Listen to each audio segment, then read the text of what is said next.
حضرت شیخ الاسلام حضرت مفتی دتی عثمانی صاحب دامت برکاتہم قبرص اور مالٹا تشریف لے گئے تھے. میں بہت مختصر اس میں سے عرض کروں گا کہ جو لوگ تلاوت کرتے بھی ہیں تو ذرا سوچیں کہ کتنے ایسے ہیں جنہوں نے اسے ترجمہ اور تفسیر کے ساتھ پڑھا، علماء کے ساتھ رابطے کے ساتھ پڑھا. قرآن کریم ایک پیغام ہے اللہ تعالیٰ کا بھیجا ہے، تو کم از کم اس کو سمجھیں تو صحیح. اور قاری صاحبان سے یہ حضرت کا جملہ ملا رہا ہوں بیچ میں، قاری صاحبان سے اپنا قرآن پاک تو صحیح کرائیں. تصویر حرام ہے، سب سے زیادہ عذاب تصویر کھینچنے والے کو ہوگا. اپنے موبائلوں کو صاف کریں، اور قیامت کے دن کہا جائے گا کہ اس میں جان بھی ڈالیں. عورتوں کی تصویر کس حساب سے رکھی ہوئی ہے، مرنے کے بعد موبائل کھلے گا اطلاع دینے کے لیے، اس میں کیا بھرا ہوا ہوگا، اس کو سوچا. اور فرمایا کہ اگر آپ کے پاس کسی عزیز دوست کا، محبوب کا کسی اور زبان میں خط آتا ہے جس کو آپ نہیں جانتے، تو کیا آپ اس خط کو اٹھا کر طاق میں رکھ دیں گے کہ اس زبان کو میں نہیں جانتا، جبکہ آپ اس شخص کو جانتے ہیں کہ میرا دوست ہے، میرا محبوب ہے، میرے چاہنے والا ہے. تو آپ بے چین ہوں گے کسی نہ کسی طریقے سے میں اس کو سمجھ لوں، کسی سے ترجمہ کرا کر اس میں میرے لیے کیا پیغام بھیجا ہے. لیکن قرآن پاک جو اللہ کی طرف سے پیغام ہے ساری دنیا کی امت کے لیے، جس میں ہدایت کی ساری تعلیمات موجود ہے، وہ ساری زندگی طاق میں رکھا ہوا ہے. اس کو کھول کر ترجمہ اور تفسیر کی سعادت کسی کو حاصل نہیں الا ماشاءاللہ. تو سبق ملتا ہے کہ قرآن پاک کی تلاوت کے ساتھ بندہ کچھ وقت علماء کے ساتھ جا کر ترجمہ اور تفسیر کو سمجھے. قبرص پر حملہ ہوا، حضرت معاویہ رضی اللہ تعالیٰ عنہ نے بھیجا تھا، اس میں ایک صحابی تھے. اور ابھی اس کی تفصیل بہت زیادہ ہے، میں نے وہ نہیں لکھا کہ آپ صلی اللہ علیہ وسلم نے کیا فرمایا تھا. میں تو اس پر سنت کے حساب سے ایک بات کرنا چاہتا ہوں.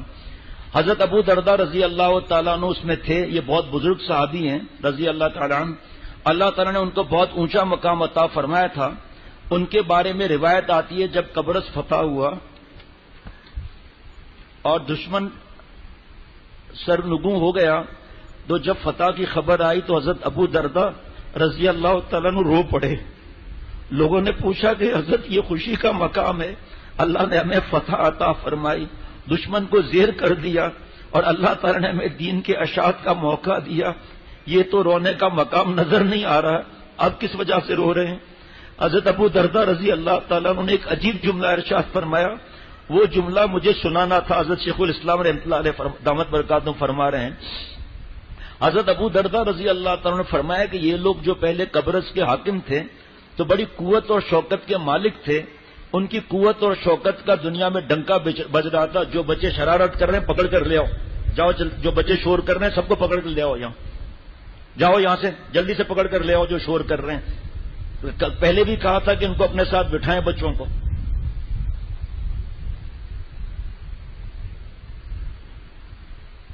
حافظ ڈاکٹر شفقت جملہ کہتا ہوں، خاموش رہو ورنہ دو کان کے بیچ میں ناک کر دوں گا. ان کو سارے وسائل حاصل تھے اور دنیا کی مضبوط طاقت ان کو سمجھا جاتا تھا. لیکن جب انہوں نے اللہ تعالی کی نافرمانی پر کمر باندھی، گھر گھر میں بدکار عورتیں ناچ رہی ہیں کیبل، ٹیلی ویژن اور موبائل کے ذریعے. گھر گھر میں اریانی، بے حیائی، کالج یونیورسٹی میں لڑکیاں بے حیائی لباس پہننا، اور اللہ تعالیٰ کے احکامات سے منہ موڑا اور کفر اختیار کیا اور فسق و فجور میں مبتلا ہوئے، تو اللہ تعالیٰ نے ہمیں ان پر مسلط کر دیا. ان کی ساری قوت اور شوکت ختم ہو گئی، ان کی ہیبت جاتی رہی. ان پر اللہ تعالیٰ نے ہمیں مسلط کر دیا، اب ہم ان کے حاکم ہیں. تو میں اس لیے رو رہا ہوں کہ میں سوچ رہا ہوں آج ہم نے تو ان کو فتح کر لیا، لیکن کل ہمارا حال ایسا نہ ہو کہ ہمارے اندر وہی بات پیدا ہو جائے کہ ہم اللہ تعالیٰ کی نافرمانی کرنے لگیں، ہمارے معاشرے میں گناہوں کا رواج ہو جائے، اللہ کے احکام سے منہ پھیر لیں. تو مجھے خطرہ ہے جو فتح و نصرت ہمیں حاصل ہوئی ہے یہ کبھی شکست میں نہ تبدیل ہو جائے. یہ صحابہ رضوان اللہ علیہ مجمعین کے لیے نہیں تھا، یہ آگے آگے آگے ان کی بات ہو رہی ہے، یہ ان کے لیے نہیں تھا. آج میں آپ کو ساؤتھ افریقہ کی بات بتا رہا ہوں جو کل پتا چلی. میں نے رات کو فون کیا کہ کالوں نے مسلمان ہو یا کوئی بھی ہو ان کے املاک جلانا، گاڑیاں توڑنا، ان کے قبضے پر شروع کر دیا انہوں نے. ابھی کل حکومت نے کوئی ایکشن لیا ہے لیکن اللہ حفاظت فرمائے. اس وقت فتح کے وقت حضرت ابو دردہ رضی اللہ تعالیٰ یہ بات فرما رہے ہیں. اب سنیے، حضرت وہاں پر تھے. اب ہم جب وہاں جا کر دیکھتے ہیں تو بالکل وہی صورتحال ہمارے سامنے ہے کہ اب وہ ملک مسلمانوں کے ہاتھوں سے نکل چکا ہے. آپ نے سنا ہوگا مدتوں تک یونان اور ترکی کے درمیان جنگ چلتی رہی. یونانی کہتے تھے کہ ہم اس کے اوپر حکومت کریں گے، یہاں تک کہ اقوام متحدہ درمیان میں آئی، اس نے قبرص کو 2 حصوں میں تقسیم کر دیا. بہت اہم بات آگے آ رہی ہے، ایک یونانیوں کے پاس، ایک ترکوں کے پاس ہے. اب عجیب عبرت کا منظر ہے، اللہ ہم سب کی حفاظت فرمائے. یونانی عیسائی ہیں، دہری ہیں، آدھے جزیرے پر ان کی حکومت ہے. ان کے کافر ہونے کے باوجود وہاں ان کا قانون ہے کہ کہیں پر کوئی جوا خانہ نہیں بن سکتا. اور جو ترکی کا حصہ ہے جو بظاہر مسلمانوں کے قبضے میں ہے، وہاں جوا خانے کھلے ہوئے ہیں اور لوگ سیاحت کے لیے وہاں جاتے ہیں، وہاں جوا خانے میں جوا کھیل سکیں. تو یہ عبرت کا مقام ہے. کافر جس چیز سے پرہیز کرتا ہے مسلمان اس پہ عمل کرتا ہے. آج بھی ایک صاحب باہر ملک کے تھے، وہ بتا رہے تھے کہ وہاں بڑے بڑے یو کے، کینیڈا، امریکہ وغیرہ میں کوئی سافٹ ویئر ہے، پتہ نہیں کیا اس کو کہتے ہیں، پابندی ہے ان سائٹوں پر، اور ہمارے یہاں بیٹیاں تک اس میں مبتلا ہیں، نعوذ باللہ. اب بھلا بتاؤ، پٹائی نہ ہو تو کیا ہو؟ کافر اس گناہ سے بچا ہوا ہے، اس کو برا سمجھتا ہے، قانوناً منع بھی کرتا ہے، مگر مسلمان اس سے پرہیز نہیں کرتے. اس جزیرے کے مسلمان حصے میں یہ سب کام جاری ہے. تو جو بات حضرت ابو دردہ رضی اللہ تعالیٰ نے فرمائی تھی وہ آج ہم نے آنکھوں سے دیکھی، اب ہمارے ہاتھوں سے چھن چکا. مسلمانوں کی بڑی تعداد ہے یونان حصے میں بھی اور ترکی میں بھی، الحمدللہ مسجدیں بھی ہیں. قبرص کی بات نہیں، ترکی کی بات کر رہا ہوں. قبرص میں اب وہ تفصیل نہیں ہے، حضرت نے جو ہے وہ وہاں ایک مسجد کے لیے وہاں کے بڑوں سے بات کی تو انہوں نے کہا ہم مسجد بنا دیتے ہیں. اب آگے میں وہ بات بتانے لگا ہوں جس کے لیے حضرت والا بہت روتے تھے. آج حضرت شیخ الاسلام دامت برکاتہم نے وہ بات فرمائی ہے. الحمدللہ نماز کے پابند ہیں، مسجدیں ان سے بھری ہوئی ہیں، لیکن جو نئے نسل ہے، نئے نسل جو ہے وہ بس نام کے مسلمان ہیں، باقی سب چیزوں میں کافروں کے طریقوں پر عمل کر رہے ہیں. ہمارا دیکھو کیا عمل کس طرح ہے، اور یہ حال تقریباً سارے مغربی ممالک کا ہے. اب آگے دیکھیے جو حضرت کا مضمون، حضرت روتے تھے. تقریباً 5-6 بیانات حضرت کے ملفوظات پر ہے جو باہر جانے کی فکر کرتے ہیں. انگلینڈ میں کچھ بہتری ہے کہ مدرسے بھی ہیں، مسجدیں میں بھی ہیں، تبلیغ کا کام بھی ہو رہا ہے. اس کے باوجود 80% مسلمانوں کے بچے مرتد ہیں. اللہ میرے اور مسلمان کی حفاظت. 80%. انگلینڈ کا ایک دوست کو جب میں نے یہ بات بتا رہا تھا، اس نے کہا حضرت تو چند دنوں کے لیے آ کر چلے گئے نا. میں کہتا ہوں 90% مرتد ہو رہے ہیں، اور اکثر مغربی ممالک میں یہی حال ہے. جو لوگ تمنا کر رہے ہیں کہ کاش ہمیں امریکہ میں نوکری مل جائے، گرین کارڈ مل جائے، کاش انگلینڈ میں ہمیں نیشنلٹی مل جائے، اس کے لیے بھاگ دوڑ کرتے ہیں، اس کے لیے تگو دو کرتے ہیں. جس کے ہاتھ میں گرین کارڈ آ گیا ایسا لگتا ہے جیسے اس کو جنت مل گئی، اور اس کے ہاتھ میں وہاں کی نیشنلٹی آ گئی. آپ کو یاد ہوگا میں نے کئی بار کہا کہ اتنا مرتے ہیں ان گرین کارڈ کے پیچھے، ساری رات جوتے خراب کر کے کھڑے رہتے ہیں ایمبیسیوں کے باہر. ایسا لگتا ہے کہ قبر میں یہ پوچھا جائے گا تہاڈے پاس گرین کارڈ ہے جی، آہو جی، وہ جنت میں جاؤ جی. تہاڈے پاس گرین کارڈ ہے اور نہ جی، اور تو پھر دوزخ میں جاؤ جی.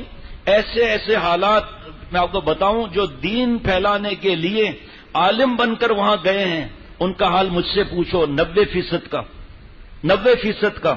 اور 10% جو ہیں ان کی اولاد کا کیا حال ہے وہ آپ خود پتا کر لو. بول ہی نہیں سکتے کچھ بھی.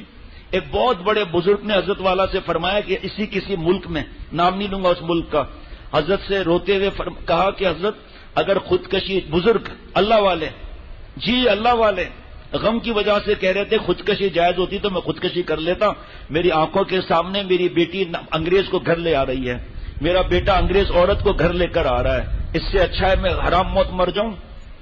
آپ سوچ کیوں بول نہیں سکتے نا کچھ وہاں پر.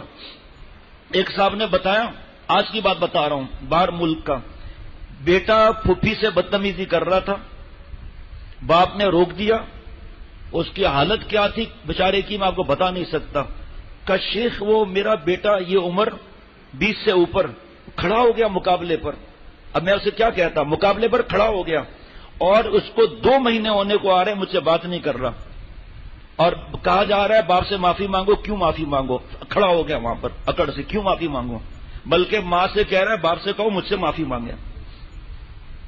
ہم سوچ بھی نہیں سکتے ہم کتنے خوش نصیب ہیں جن کو اللہ نے حضرت والا رحمت اللہ علیہ کے سلسلے سے جوڑ دیا، اور جو جس سلسلے سے اور دین کے جس شعبے سے جڑا ہوا ہے الحمدللہ ہم خوش نصیب ہیں. لیکن جب تقویٰ کی فکر بھی ہو، جب ہمارے موبائل لعنتی کاموں سے پاک ہوں، جب ہماری راتیں اللہ کے ساتھ راز و نیاز میں گزریں، ساری رات کی بات نہیں کر رہا، سوتے وقت اللہ کے احسانات کو یاد کر لیں. وہ نیشنلٹی آ گئی تو اپنے لیے یہ سمجھتا ہے کہ مجھے بہت بڑا اعزاز مل گیا. وہاں حالت یہ ہے کہ اس وقت تم شوق میں چلے جاؤ گے، ہو سکتا ہے گرین کارڈ مل جائے، تمہارے پیسوں میں بھی اضافہ ہو جائے، لیکن جو تمہارے بچے پیدا ہو رہے ہیں ان کی حفاظت کون کرے گا؟ جو لوگ چاہتے ہیں کہ ہمیں گرین کارڈ مل جائے، ہمیں وہاں کی نیشنلٹی مل جائے، مگر وہ اللہ کے بندے یہ نہیں سوچتے کہ کس طرح دین پر قائم رہیں گے. بعض رہتے بھی ہیں اور اپنے بچوں کے ایمان کا خیال بھی کرتے ہیں، لیکن مجموعی طور پر نئی نسلوں کا تحفظ بہت مشکل ہو گیا. اس کو انعام سننے ذرا جملے کیسے خطرناک حضرت نے فرمایا ہے. اس کو انعام سمجھنا، اس کو منزل سمجھنا، منزل مقصود سمجھنا درست نہیں. یہ اچھی بات نہیں ہے کہ انسان دین کی قربانی دے کر دنیا کو حاصل کرے. حضرت ابو درداء رضی اللہ تعالیٰ کی جو بات ہے، اللہ تعالیٰ نے اس پر عمل کرنے کی توفیق عطا فرمائے. بڑی معنی خیز بات ہے جو اس وقت ارشاد فرمائی جب قبرص فتح ہو رہا تھا. اس واسطے سے جو سبق مل رہے ہیں، ایک تو قرآن پاک کو اپنانا، عمل، اس کی تلاوت، اس کے فہم، اس پر عمل، خود بھی اپنے اولاد کو بھی. دوسرا یہ کہ اللہ تعالیٰ نے ہمیں دین حاصل کرنے کے، معلومات حاصل کرنے، دین پر عمل کرنے کے جو مواقع دیے ہیں ان کی قدر کریں. جو اچھی صحبت اللہ نے عطا فرمائی ہے اس کو غنیمت سمجھ لیں. اگر کوئی شخص اچھی صحبت حاصل کرنا چاہے تو کمی نہیں، الحمدللہ اچھی صحبت میسر آ سکتی ہے. لہذا نیک لوگوں سے رہیں، ان کے ساتھ میل جول بڑھائیں، جو اللہ کے رسول صلی اللہ علیہ وسلم کے ساتھ محبت کرنے والے ہوں، اللہ سے محبت کرنے والے ہوں. اب یہ چند لائنوں کو ہوش سے سننا ہے، اور اس کے بارے میں فتویٰ بھی دیکھ لو کیا ہے، میرے پاس موجود ہے. اور پیٹ کے لیے سمندر پار جانے کے لیے کیا حکم ہے، اور اماں عائشہ صدیقہ رضی اللہ تعالیٰ نے کیا فرمایا ہے، اور ان سب کی حدیث پاک کے نچوڑ میں میرے پیارے شیخ نے کیا فرمایا ہے. اللہ کرے حضرت کے ملفوظات چھپ جائیں. سنیے آپ، اس چکر میں پڑھنا کہ میں اپنے وطن کو چھوڑ کر کسی مغربی ملک میں چلا جاؤں، ٹھیک ہے وہاں کچھ پیسے زیادہ مل جائیں گے. بعض کو تو میں نے دیکھا ہے ٹھوکریں کھاتے پھرتے ہیں، ان کو نوکری نہیں ملتی، کئی ہوٹلوں کے ویٹر بن جاتے ہیں، کئی برتن صاف کرنے میں لگ جاتے ہیں، لیکن سب کچھ کرنے کے باوجود گرین کارڈ لے لیں یا نیشنلٹی حاصل کر لیں، تب بھی وہ عزت نہیں ہو سکتی جو اپنے وطن میں ہے. مجھ سے پوچھو بھائی جان کے وصال اللہ بھائی جان کی مغفرت بے حساب فرمائے، دبئی میں عصر کی نماز میں چوتھی رکعت کے لیے اٹھتے ہوئے بھائی جان اللہ کے پاس چلے گئے، اور 2.5 مہینے میرا کیا حشر ہوا ہے شکایت کے لیے نہیں بتا رہا. الحمدللہ اللہ سے ہر حالت میں راضی ہوں، وہ وقت بھی گزر گیا، لیکن جو حالات کبھی بتاؤں گا کہ وہاں پر میں نے اپنے آپ کو غلام سمجھا یا نہیں سمجھا. جو لوگ وہاں چلے گئے ہیں اللہ تعالیٰ ان کی حفاظت فرمائے، اور ہم کوشش کرتے ہیں کہ وہاں پر دینی فضا قائم ہو، اصلاحی مجالس ہوں، بیانات ہوں جن سے لوگ دین کی حفاظت کر سکیں. تبلیغی جماعت کا کام وہاں ہو رہا ہے، الحمدللہ اس سے بہت فائدہ پہنچ رہا ہے. مگر کوئی آدمی یہاں سے وہاں جانے کی کوشش کرے اور یہ سوچے وہاں جا کر مجھے کوئی جنت مل جائے گی تو یہ انتہائی بے غیرتی کی بات ہے. یہ شیخ الاسلام حضرت مفتی تقی عثمانی صاحب دامت برکاتہم کی جملہ ہے کہ جو یہ سوچے کہ وہاں جا کر مجھے کوئی جنت مل جائے گی تو یہ انتہائی بے غیرتی کی بات ہے اور اپنے نسلوں کو خراب کرنے والی بات ہے. اللہ تعالی ہماری حفاظت فرمائے. اور بتا بھی دیتا ہوں الحمدللہ، ماہنامہ البلاغ ذی الحجہ 1440 ہجری صفحہ نمبر 3، یہ اس مہینے کا جو ہے یہ